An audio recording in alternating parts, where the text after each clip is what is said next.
하늘의 문을 여는 아침에 오신 여러분을 진심으로 환영하고 축복합니다. 이 시간을 통해서 하늘의 열린 문을 통해서 천국을 경험하고 또 경험된 천국으로 오늘 하루를 천국의 소망, 천국의 기쁨, 천국의 능력으로 살아가는 은혜가 사랑하는 모든 주의 성도님들 가운데 임하기를 주님의 이름으로 축복합니다.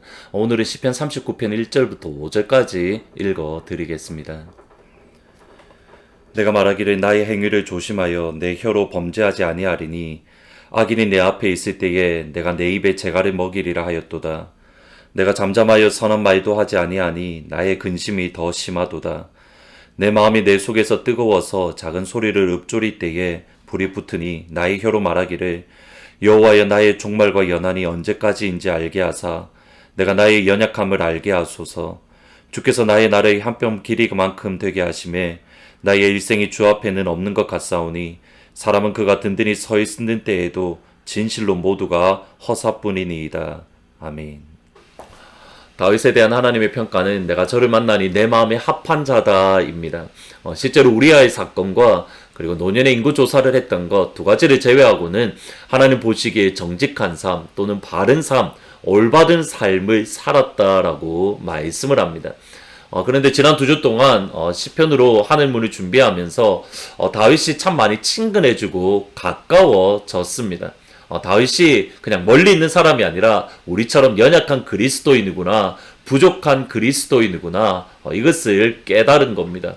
모함 받으면 또는 아픈 일을 겪고 고난 가운데 있으면 똑같이 아파하고 힘들어하고 불평하고 원망하는 우리의 모습과 그렇게 큰 차이가 보이지 않습니다.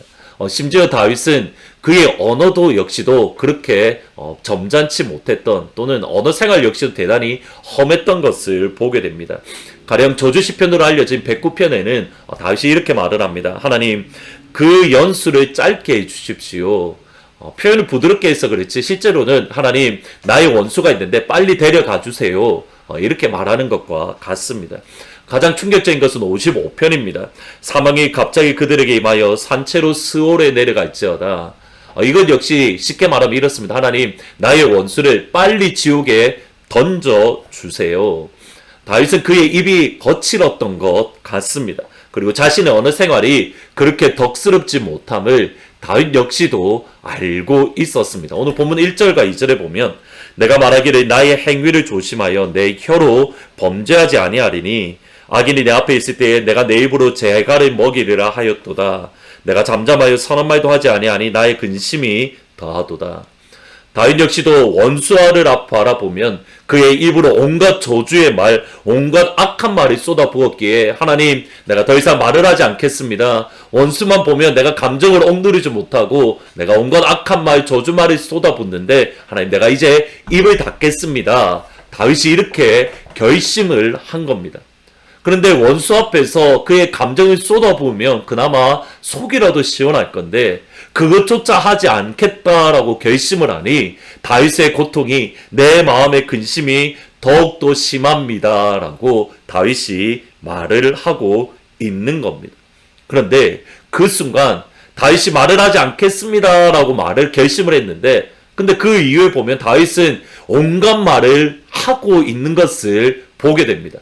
그의 결심대로가 아니라 오히려 다윗은 또다시 그의 감정대로 그의 모든 말을 쏟아붓는 것을 보게 됩니다. 가슴에 불 붙은 채 불이 붙은 채 말을 하기 시작합니다. 그것이 3절과 4절입니다. 여호와여 나의 종말과 연한이 언제까지인지 알게 하사 내가 나의 연약함을 알게 하옵소서. 주께서 나의 날을 한 뼘 길이만큼 되게 하심에 나의 일생이 주 앞에는 없는 것 같사오니 사람은 그가 든든히 서 있는 때에도 진실로 모두가 허사입니다. 3절과 4절 역시 부드럽게 번역되어 있지만 다윗이 실제 말은 하나님을 향하여 말 그대로 어떤 면에서는 따발총을 쏘듯이 하나님을 향하여 따지는 말이 3절과 4절입니다. 하나님 인생이 그렇게 길지 않은데 길어야 70인데 하나님 왜 이렇게 어렵게 하십니까? 왜 이렇게 가까운 사람에게 모함을 받고 조롱을 듣게 만드십니까? 내가 아무런 죄를 짓지도 않았는데 왜 사울 왕에게 쫓김을 받아야 됩니까? 하나님 왜 나에게 기름을 부으셨습니까? 나의 인생이 길지 않은데 하나님, 내가 왜 이렇게 어려운 삶, 내가 이렇게 어려운 고난의 삶을 살아야 됩니까? 하나님, 인생 그렇게 길지 않습니다. 하나님 도와주세요. 다윗은 하나님 향하여 따지듯이 그의 속마음을 모두 다 쏟아 붓고 있습니다. 보셔야 됩니다. 그의 불붙는 마음을 사람 앞에, 원수 앞에 쏟아붓는 것이 아니라 하나님을 향하여 그의 불붙는 마음을 그대로 쏟아 붓고 있는 것을 보게 됩니다. 사람을 향하여 침묵하는 대신에 하나님을 향하여 그의 불붙는 마음을 그대로 쏟아내고 있는 겁니다. 이것이 다윗에게 했던 결정적인 이유입니다. 원수를 향하여는 그의 입을 닫았습니다. 하나님을 향하여는 그의 입을 열었습니다. 그의 솔직한 감정을 아뢰었습니다. 때로는 따지듯이, 때로는 애걸하듯이, 때로는 친구를 대하듯이, 때로는 원수를 대하듯이 자신의 마음을 숨김없이 그대로 하나님 앞에 아뢰었습니다. 그의 믿음이 좋을 때에는 여호와는 나의 목자시니 내게 부족함이 없으리로다. 나의 평생의 선하심과 인자하심이 정녕 나를 따르리니 내가 여호와의 집에 영원히 살리로다. 하나님의 집에 문지기로 하루 있는 것이 천만 왕궁에서 첫날을 지내는 것보다 좋습니다. 그러한 믿음의 말을 합니다. 근데 그의 믿음이 흔들리고 연약할 때에는 하나님 향하여 따지듯이 말을 합니다. 하나님 앞에 한숨을 내쉽니다. 그가 어떠한 상태이든지 보셔야 됩니다. 그가 믿음이 좋든지 아니면 믿음이 흔들리든지, 그가 하나님이 향한 간절한 마음이 있든지, 때로는 그가 한숨밖에 낼 수 없든지, 그가 어떠한 상태이든지 하나 붙잡았던 것, 하나님께 나아가 그의 영혼을 쏟아 부은 겁니다.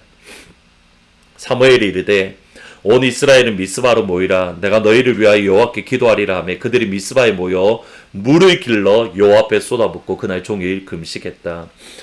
사무엘이 블레셋과의 전쟁에 앞서서 그가 물을 부었다, 여호와 앞에 부었다라고 말을 합니다. pour out이라는 표현인데 사실 이 모습이 여기 한 번밖에 나오지 않습니다. 그래서 학자들은 물을 부었다라는 것이 무슨 의미일까 여러 가지로 이야기를 합니다. 그런데 많은 학자들이 동의하는 것이 사무엘이 물을 부었던 것이 어디서 왔는가 모두 동의하는 것이 있습니다. 사무엘상 1장 15절에 보면 한나가 대답하여 이르되 내 주에 그렇지 않습니다. 나는 마음이 슬픈 여자라 포도주나 독주를 마신 것이 아니 여호와 앞에 내 심정을 통한 것입니다. 여호와 앞에 내 심정을 통했다. 여호와 앞에 내 영혼을 쏟아 부었다. pour out. 사무엘이 물을 붓다라는 것과 똑같은 말입니다. 어머니 한나가 그의 영혼을 쏟아 부은 것을 사무엘이 듣고서 그는 그의 영혼을 쏟아붓는 것을 물을 붓는 것으로 표현을 한 겁니다. 참 어려운 시간을 보내는 가운데 있습니다. 주중에 몇몇 성도님들을 만났는데 겨울이 위기가 아니라 지금 이 순간이 위기입니다 라고 그렇게 말씀을 합니다. 이 시간 우리의 여러분의 마음을, 여러분의 생각을, 여러분의 영혼을 하나님 앞에 쏟아 부으십시오. 아픈 마음, 슬픈 마음, 원통한 마음, 연약한 마음 그대로 하나님 앞에 쏟아 부으십시오. 그러면 그 쏟아 붓는 것, 우리의 영혼을 하나님 앞에 쏟아 붓는 것이 우리 자녀에게로 이어질 겁니다. 지금 이 순간은 온 가족이, 온 교회적으로 우리의 마음을 하나님 앞에 쏟아 붓는, 우리의 영혼을 하나님 앞에 쏟아 붓는 그러한 영적인 훈련을 하는 시간입니다. 그때에 어떤 일이 일어나는가? 여호와께서 그를 생각하신지라. 우리의 영혼을 하나님 앞에 쏟아부으면 하나님께서 저와 여러분을, 사랑하는 주의 교회를, 사랑하는 주의 백성들을 기억하실 줄 믿습니다. 오늘이 한 날, 그러한 복된 한 날이 되시기를 주의 이름으로 축원합니다. 오늘은 찬송가 406장 고난 내용은 같이 찬양하시겠습니다. 고난 내 영혼 편히 쉴 곳과 풍랑이 일어도 안전한 포구 폭풍까지도 다스리시는 주의 영원한 팔 의지에 주의 영원하신 팔 함께하사 항상 나를 붙드시니 어느 곳에 가든지 요동하지 않음은 주의 팔을 의지함이라. 나의 믿음이 연약해져도 미리 예비한 힘을 주시며 위태할 때도 안보하시는 주의 영원한 팔 의지에 주의 영원하신 팔 함께하사 항상 나를 붙드시니 어느 곳에 가든지 요동하지 않음은 주의 팔을 의지함이라. 아멘. 기도하시겠습니다. 아버지, 다윗이 아픈 마음, 연약한 마음, 원통한 마음 그대로 아버지 앞에 나아가 하나님 앞에 그의 불붙는 마음을 쏟아 부을 때에 하나님 그를 불쌍히 여기시고 긍휼히 여기시며 그를 구원해 주시고 지켜주셨던 아버지 하나님, 한나가 그의 마음을 쏟을 때에, 사무엘이 그의 영혼을 쏟아 부을 때에 하나님께서 그들을 생각하셔서 구원해 주셨던 아버지 하나님, 어려움의 시간, 아픔의 시간, 고난의 시간, 눈물의 시간, 우리가 우리의 영혼을, 우리의 마음을 하나님 앞에 쏟아붓는 그러한 시간이 될 수 있도록 축복하여 주옵소서. 그래서 하나님, 우리의 영혼을 쏟아부을 때에 하나님께서 오늘 이 시간 우리를 기억하며 우리를 생각하시는, 우리를 구원해 주시는 그러한 은혜의 한날이 될 수 있도록 아버지 하나님 인도하여 주옵소서. 어려움의 시간들입니다. 사랑하는 주의 성도님들 가정 한 가정마다 하나님께서 찾아가셔서 위로하시고 오늘 이 한날을 견뎌낼 수 있는 힘, 오늘 이 한날을 승리할 수 있는 힘, 오늘 이 한날을 버텨낼 수 있는 위로부터 오는 하나님의 힘을 저희들 가운데에 허락하여 주옵소서. 감사합니다. 예수님의 이름으로 기도합니다. 아멘. 오늘 이 시간 기도할 때에 하나님, 독수리가 날개쳐 올라가듯 여호와를 앙망하는 자는 독수리가 날개쳐 올라가는 샘을 주신다 했는데, 하나님 오늘 기도할 때에 그 힘을 허락해 주십시오. 같이 기도하시면 좋겠습니다. 그래서 그 힘으로 오늘 이 한날 승리하시기를 주의 이름으로 축복합니다. 내일 주일날 기쁜 얼굴로 다시 찾아뵙도록 하겠습니다. 내 입술의 말과 나의 마음의 묵상이 주께 연락되길 원하네. 내 입술의 말과 나의 마음의